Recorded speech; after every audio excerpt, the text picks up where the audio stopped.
Hi guys, magandang araw po sa inyong lahat. Ito naman po ang kaibigan nyo si Jake. Ano bang topic natin for today?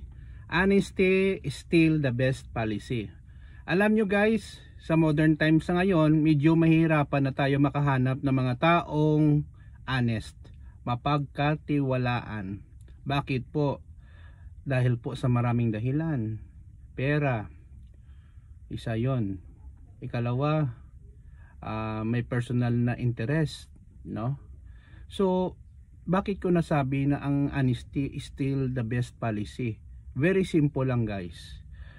Sa ating pamumuhay, kung hindi tayo honest sa ating pakikitungo sa ating kapwa, sa ating family, masisira po ang ating credibility. Wala na pong maniniwala sa atin kasi dishonest po tayo.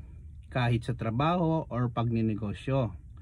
Ako guys, naging biktima din ako ng dishonesty ng business partner ko. May ginagawang hindi maganda sa aming business na hindi ko alam, hindi pinapaalam sa akin.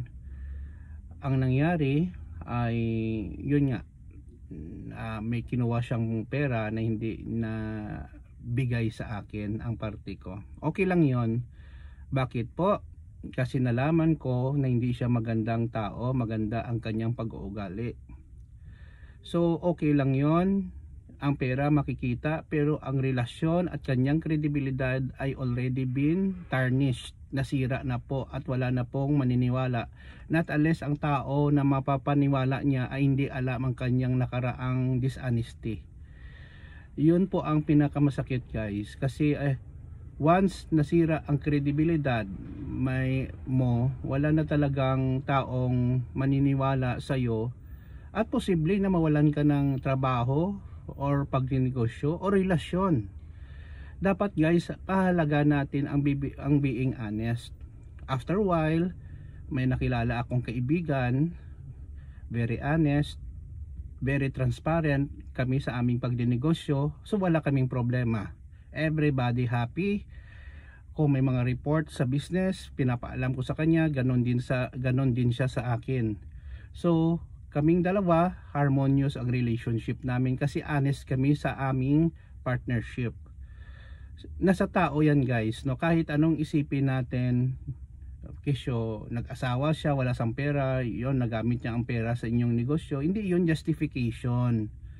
Okay, pwede ka naman magsalita na okay, kailangan ko ang pera, babayaran ko yan kasi para hindi masira ang iyong kredibilidad, no?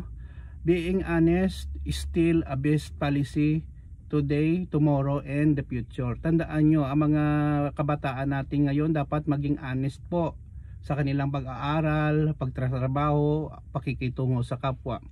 Kasi po kung hindi tayo guys honest, nako po, mahirapan tayo sa buhay. Wala talagang maniniwala sa atin, masisira ang ating kredibilidad at wala po tayong kaibigan or kamag-anak na maniniwala sa atin kasi dishonest tayo.